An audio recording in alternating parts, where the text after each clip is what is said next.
አንቺ ልጅ ይሄን አይንሽን ግን እንደምወድ ታውቂያለሽ አ ለታጠፊ ግን እየጣርሽ ነው ምን አድርጌ ምንድነው ቆይ አንቺ 24 ሰዓት ስልክ መጎርጎር እንዴ እና ከስልኬ የተሻለ ማዝናናት ከቻልክ አቆማለሁ አሁን ደበረኝ ለማለት እኮ ነው በቃ ካይልሽ አሁን ለምን ይደብረኝ እሺ በቃ ተነሽ አንድ አራት ቋቋ አድርገን እንምጣ ሁሉ ጊዜ አንድ አይነት ነገር መቼ ነው አዲስ ነገር የምታሳይ ማለት ሌላ ምን አሳይሻለሁ እንዴ እንደ ሰው ለየት ያለ ነገር አሳየኝ ምን አለ ታዲያ ለየት ያለ ነገር አቦ ትንሽ እንውጣ እኮ ከሌለ ስልኬን መልስልኝ ነው አዎ ታይዋ በቃ ድሮም ሴቶች ስትባሉ እንትላለች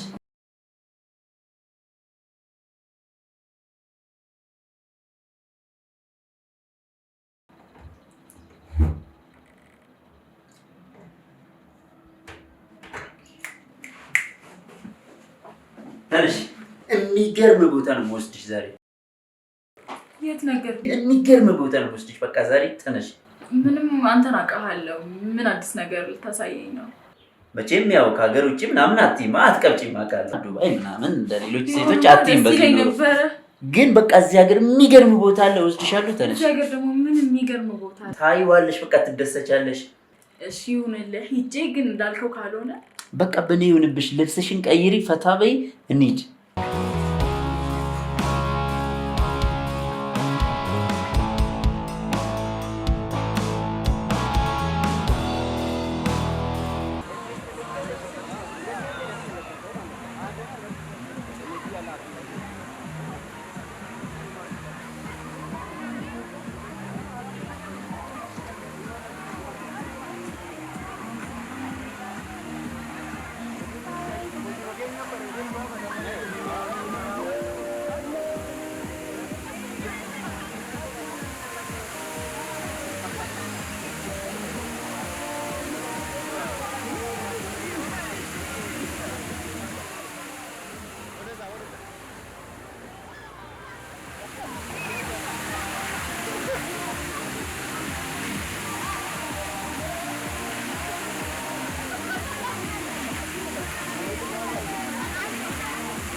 እንዴት ነው ታዲያ ተደሰትሽ? ወይኔ በጣም እንጂ እውነት ኢትዮጵያ ውስጥ ነበር ነው እስካሁን ድረስ ለማወቅ እየከበደኝ ነው። ዱባይ መሰለሽ እንዴ? እውነት የኛ አዲስ አበባ ኢትዮጵያ ናት እንደዚህ የተቀየረች? እስከዛሬ ነበርኩኝ። ወጥተሻል ለማየትሽ ነው እንግዲህ። በእውነት በጣም ነው የሚገርመው እና ደስ ብሎኛል ነው የምትይው? ወይኔ በጣም ከአሁን በኋላ እየመጣሽ ፈታ እንዴ ሁሉ ጊዜ ቀን በቀን ይሄንን የሰሩ ልጆች ይባረኩልን። ዋው ደስ ብሎኛል። እኔም አንቺ ደስ ስላለሽ እሺ። አመሰግናለሁ። በጣም ነው አመሰግናለሁ።